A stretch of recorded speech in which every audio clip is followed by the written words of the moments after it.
नमस्कार मित्रों, बिहार के करप्ट नेताओं के कारण बिहार का ऐसा हालत बना दिया है कि बिहार में एक आध आदमी का जीवन नर्क सा बन गया है।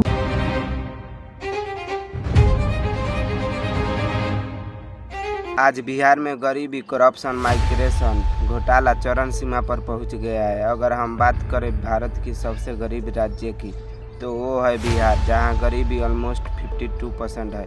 यहाँ पे गरीबी हो भी न क्यों हो, जहां जनता जातिवाद का जन्म देती है। बिहार में एक नियम बहुत ही बेकार है कि जिस क्षेत्र में जिस कास्ट की संख्या अधिक होती है, यही उस पर 5 से 6 क्रिमिनल केस चल रहे हैं और वह अनपढ़ हो, उसमें नेता बनने का कोई गुण ना हो। वही दूसरे तरफ दूसरे कास्ट का नेता जो पढ़ा लिखा हो, वह आदमी सांसद या विधायक नहीं बन सकता है, क्योंकि वह जाति के अनुसार नहीं, हमारे संविधान के अनुसार चलता है। बाद में वही बिना पढ़े लिखे नेता जमकर करप्शन करते हैं, क्योंकि उसे पता है मैं उस क्षेत्र में विकास करूँ या ना करूँ, फिर से मुझे ही वोट मिलने वाला है, तो हारने का कोई चांस ही नहीं बनता है। अगर हमारे बातों पर अभी भी डाउट है तो जिस गांव या शहर में रहते हैं वहाँ थोड़ा नज़र उठा कर देख लीजिएगा। नाले, सड़क, हॉस्पिटल, स्कूल या विभिन्न प्रकार के सरकारी योजना में करप्शन दिखे।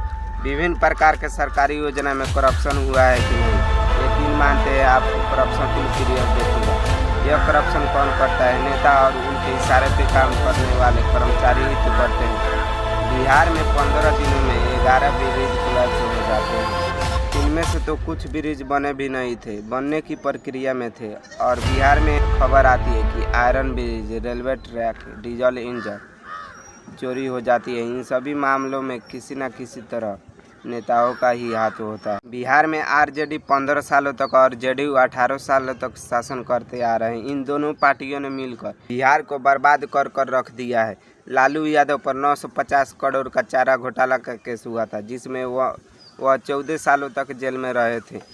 इन नेताओं के कारण बिहार में अभी तक कोई फैक्ट्री नहीं आया है। बिहार के युवा ग्रेजुएशन करने के बाद भी बेरोजगार मर रहे हैं। उनके पास इनकम के कोई स्रोत भी नहीं है।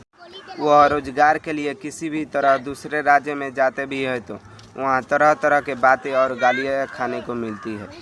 बिहार में मासूम लोगों के साथ अत्याचार हो रहा है। इसलिए आपसे निवेदन है कि आरजेडी को 15 सालों से और जेडीयू को 18 सालों से देखते आ रहे हैं। बिहार में एक नए सीएम की ज़रूरत है जो बिहार का विकास कर सके। उम्मीद है कि शिक्षित होने के नाते आप बिहार एक अच्छे व्यक्ति को बिहार का सीएम चुनेंगे, जो बिहार को एक नए ऊंचाइयों पर ले जाए।